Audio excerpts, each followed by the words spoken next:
Welcome to a new episode of Fiction and the Fantastic, a close reading series from the London Review of Books. I am Marina Warner, a long-time contributor to the paper. My fellow close reader and traveller in these fantastic regions is the novelist and short story writer Chloe, who has also written for the paper.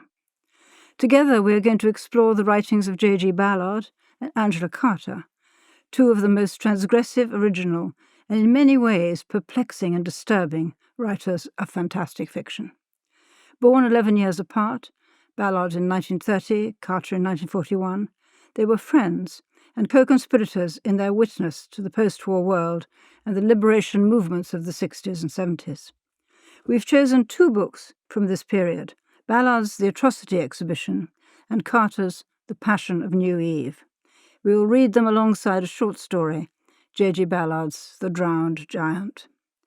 Both writers can be scathing, half in love with what they denounce.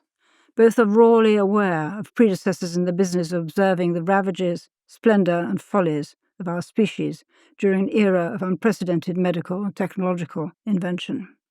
Both saw themselves as enemies of politeness, especially the novels of manners and complacency about empire, which still dominated English readers' appreciation and expectations. The visions of Swift, Mary Shelley, Kafka and Borges haunt them both. On its publication in 1970, The Atrocity Exhibition by Ballard stirred scandal and adulation. We are using the revised edition of 1990, which has the author's notes and glosses added for the American readership, to calm down the public one suspects the publishers were hoping. I said book about The Atrocity Exhibition rather than novel. Chloe, what do you think? Is it a novel? That's an interesting question in so much as it might determine or dictate the way one reads the book. A lot of things we expect from a novel aren't there. It doesn't deliver what we traditionally associate with it, such as character development, causality, connective tissue, no real narrative progression per se.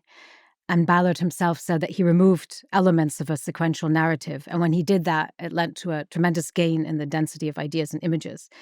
And yet, it has undeniably a tremendous propulsion and intensity and feels very much a living organism the way a novel does, populated by characters who keep returning, and it advances more through repetition and accretion of images and motifs. And that's what patterned the book. So, is it a novel? He called it a sequence of condensed novels. So each of these could be read as a tremendous feat of compression that could be unpacked into a much larger landscape or vista. It's a cascade, isn't it, of short stories. I mean, he published almost all the material in the book in short story form beforehand, and then he kind of wove it together in a series of juxtaposed facets. I mean, it's like looking at a prism with many, many different faces, and each of these faces sometimes reflects something that we've heard about before, but slightly differently. So even the protagonist's name keeps changing. It always begins with TR, so it's like Traven, but also Travis, Talbot. It's not TR then in that case. And so he keeps on recurring. And then the female protagonists also keep recurring. They even seem to die and then come back to life at some point. And the themes are unified. I mean, rather than the traditional novel where there is a plot which unfolds over the pages, here what is uniting it is the return of certain themes. And they include the landscape of contemporary apocalypse. I mean, he was obsessed on the one hand with space exploration with Cape Canaveral, and on the other hand had experienced as a child the actual fallout of the bomb, of the atomic bomb. So it was between Cape Canaveral and Hiroshima that his apocalyptic vision unfolds through the Atrocity Exhibition. And I think it's fair to remember that it is called the Atrocity Exhibition, and it is a catalogue. It's a catalogue of an imaginary exhibition. And it's also very much a mapping of inner space. From the very beginning, it's with that refraction you mentioned, there's an alignment of mental processes and much greater events and world traumas. It all unfolds in a kind of mental hospital in which the main character, Traven, with his other names, is an inmate. And we we never really know. I mean, one of the ways that we're continually invited to read on is we never really know if it's happening at all, or if it's all a sort of delusion in the mind of somebody shattered by experience of war. It seems like the experience of war, and also of kind of frustrated desire and mental collapse. But this instability of experience is what adds to the sense of contemporary apocalypse that we're living through at that moment in the late 60s, early 70s. A dread of World War III runs through the book also. And the women in the book are all composites. Well, the names are mainly Karen Novotny and Catherine Austin. Yes. But of course, they're spliced with... One of them is his wife. And then his wife, yeah. I think Margaret is her name, Travis. And these women possess a sort of soft geometry. I was thinking a lot when I returned to this book, how each time I read it, I'm so struck by the thrill of geometry, but also what it represents to him in some way, to Ballard, particularly in this book. And with the mapping, even with the idea of an exhibition, calls to mind certain geometrical displays. And it's very much also sort of the psyche of that time, how it correlates to that modern architecture of very angular. He is still very much followed by architects because there's such a correlation in his novels between environment and psyche that he's much followed still by architects and architectural theorists. Each time I read the book, I keep thinking about Aby Warburg's Builder Atlas and its similar montage of images, in this case of civilization, not particularly just one century, but also a very nonlinear reading of civilization, very much its discontents, a lot of it, also at moments of ecstasy. And it's also created by very startling, surprising juxtapositions. Aby Warburg, he began creating this when he was in a mental institution and he'd had a nervous breakdown, and it remained unfinished at the time of his death in 1929. But it also has very much recurring gestures and the idea of symptoms, the symptoms of a civilization somehow recurring through very unusual imagery. But Warburg is trying to find harmonies across time and across cultures. Whereas I think that Ballard's main dynamic is finding disruptions. It was a very bleak, almost comically bleak vision. But just to go back to the idea of a novel, he does let us off the hook in his foreword, which he actually says at the very beginning. He says, readers who find themselves daunted by the unfamiliar narrative structure, then he carries on to say, rather than start at the beginning of each chapter, as in a conventional novel, simply turn the pages until a paragraph catches your eye. If the ideas or images seem interesting, scan the nearby paragraphs for anything that resonates in an intriguing way. Fairly soon, I hope, the fog will clear and the underlying narrative will reveal itself. In effect, you will be reading the book in the way it was written. And I think there were other writers at the time, B.S. Johnson, and also William Burroughs, who actually contributes an introduction or a preface to this edition, were also experimenting with breaking up the linear flow of creating books that were like accordions, and you could start at any point on the scale, come in at any point.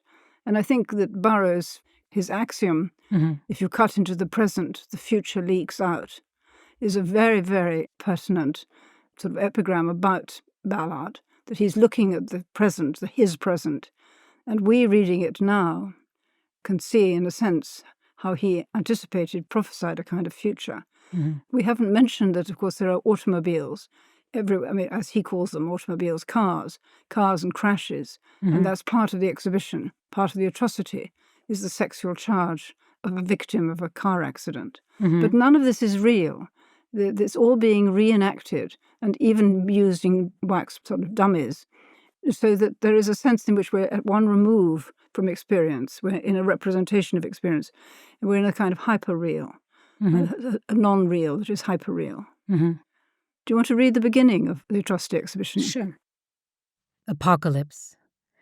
A disquieting feature of this annual exhibition, to which the patients themselves were not invited, was the marked preoccupation of the paintings with the theme of world cataclysm, as if these long-incarcerated patients had sensed some seismic upheaval within the minds of their doctors and nurses. As Catherine Austen walked around the converted gymnasium, these bizarre images, with their fusion of Annie Wedtock and Luna Park, Freud and Elizabeth Taylor, reminded her of the slides of exposed spinal levels in Travis's office. They hung on the enameled walls like the codes of insoluble dreams, the keys to a nightmare in which she had begun to play a more willing and calculated role.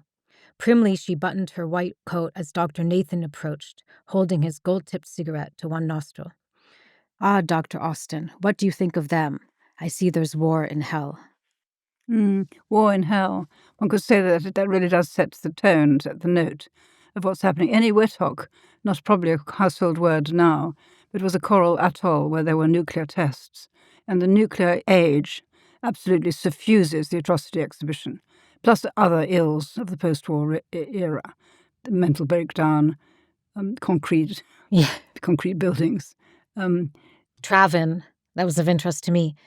One of the names, but I think the name that's used the most often, is named after the very reclusive writer who lived in Mexico, B. Travin, who was a German anarchist.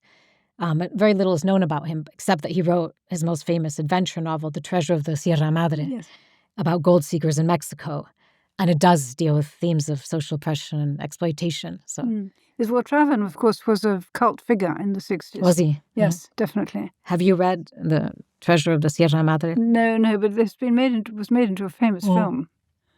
No, it's just definitely central to the Ballardian landscape. Yes, that's a reference to war in hell actually shows a dimension that underlies the whole of the Atrocity Exhibition and its visions, which is that it is also mythological. It's a kind of profane apocalypse, but quasi-mythological, like almost religious.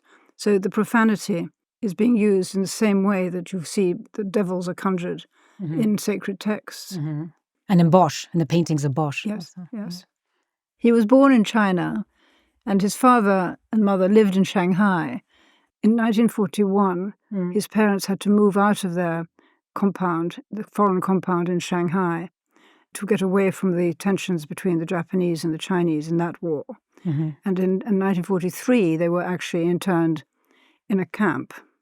That's the source of his most famous novel, which is also highly autobiographical, almost a memoir, The Empire of the Sun, which was 1984, the book came out, and which Steven Spielberg turned into a famous film, 1987.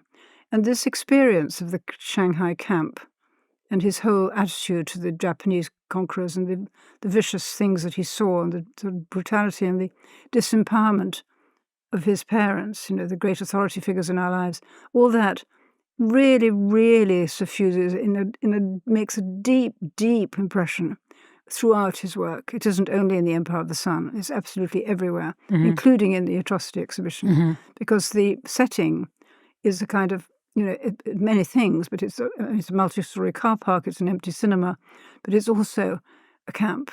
It's a camp, it's a mental hospital, but it's in a place of incarceration. It's a heterotopia. Exactly. Where the rules are made by shadowy figures of authority and incomprehensible. If you're listening on the LRB podcast or on the free version of Close Readings, then I'm afraid we're going to have to leave you there. But if you enjoyed this conversation and want to hear the rest of it, and trust me, there's a lot more of it, you can do that right now by subscribing to Close Readings. And that will give you access to all our other Close Readings series as well, covering literature from ancient Greece to the present day. And you can find details of how to do that in the description or go directly to lrb.me/audio. That's lrb.me/audio.